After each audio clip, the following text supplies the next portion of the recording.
une grande étendue miroitante. Perte de vue, légèrement bleutée, reflet d'un ciel sans nuages.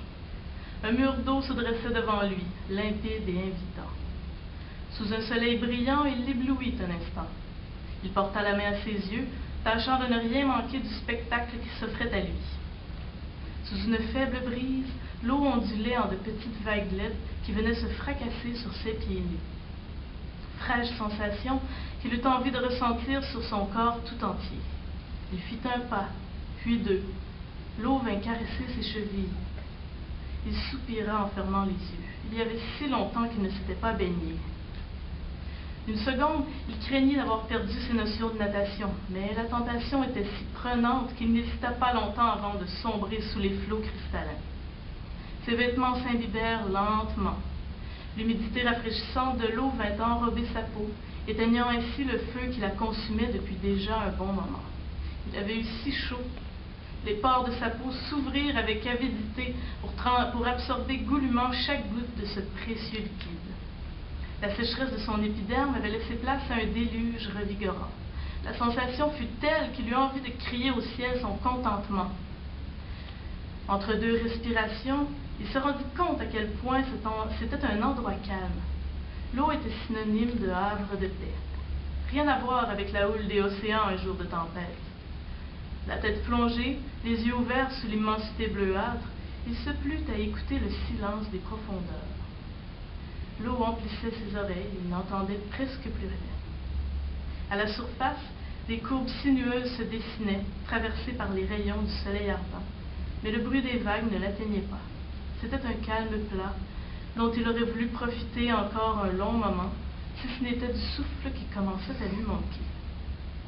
Alors il émergea, écoutant avec satisfaction le clapotis de son corps qui refaisait surface. Les sensations qu'il éprouvait étaient si parfaites. Jamais il n'avait tant profité d'une baignade. Jamais il ne s'était tant délecté de ce qu'il ressentait. Tous ses sens semblaient pris d'admiration pour ce liquide transparent et d'aspect anodin. Qu'en était-il de son odorat? Est-ce que l'eau sentait quelque chose? Il baissa la tête pour prendre une grande inspiration.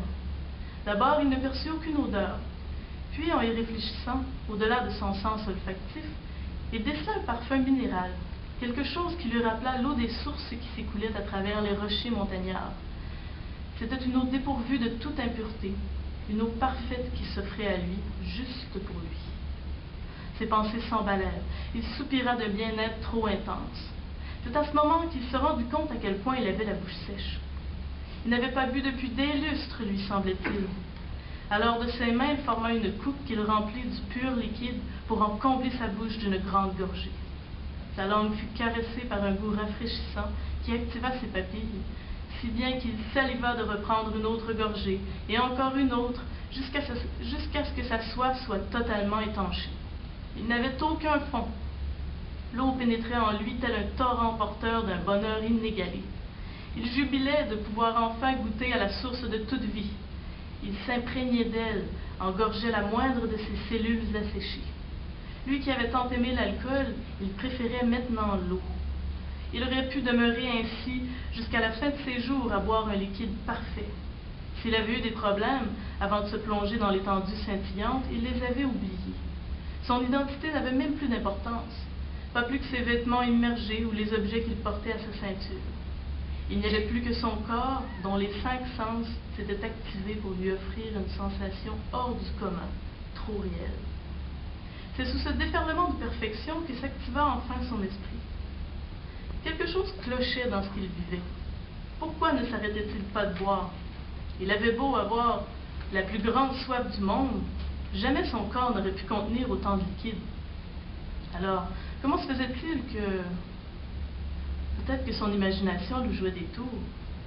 Peut-être que ses pensées l'avaient entraîné au-delà de la réalité. Et il comprit. Tout cela n'était qu'un mirage.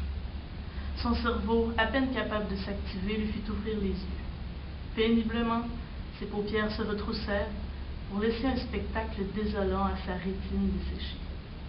Du sable remplissait sa bouche, et une intense lumière faisait craquer sa peau d'une chaleur suffocante. Il était au beau milieu d'un désert, trop faible pour se tenir encore sur ses jambes. les mains bien enfoncées dans le sable, sa gourde d'eau vide de toute vie, et la tête tournée à l'horizon, là où rayonnait une masse miroitante, un mirage. Il avait si soif que lorsque son corps s'était effondré à travers les dunes, son esprit l'avait transporté pour un instant dans un monde meilleur. Il n'y avait donc pas plus d'eau devant lui que dans sa gourde. Terrible constatation. Il voulut bouger pour se relever, mais sa chair brûlée par le soleil ne recelait aucune énergie. Il avait atteint le bout du chemin et il était seul, seul avec son imagination. Alors il utilisa la dernière flamme de vie qui lui restait pour retourner là où le rêve était devenu réalité, là où mirage était synonyme d'oasis. Il commençait à sentir son corps redevenir imbibé, sa bouche pleine d'eau, quand un bruit perça le nuage par lequel le transportait son esprit. Un bruit bien réel, celui des chameaux qui blatéraient entre eux. Ils étaient tout près. Des hommes s'affairaient à descendre de leur monture pour venir le chercher. Il les entendait murmurer des paroles incompréhensibles. Ils pouvaient sentir le sable qu'ils déplaçaient sous leurs pas. Ils allaient le sauver. Réconfortante pensée qu'il ne put s'empêcher de réduire à néant en songeant que son rêve avait été bien plus beau que tout ce qu'il pourrait vivre par la suite, bien plus réel que la réalité elle-même.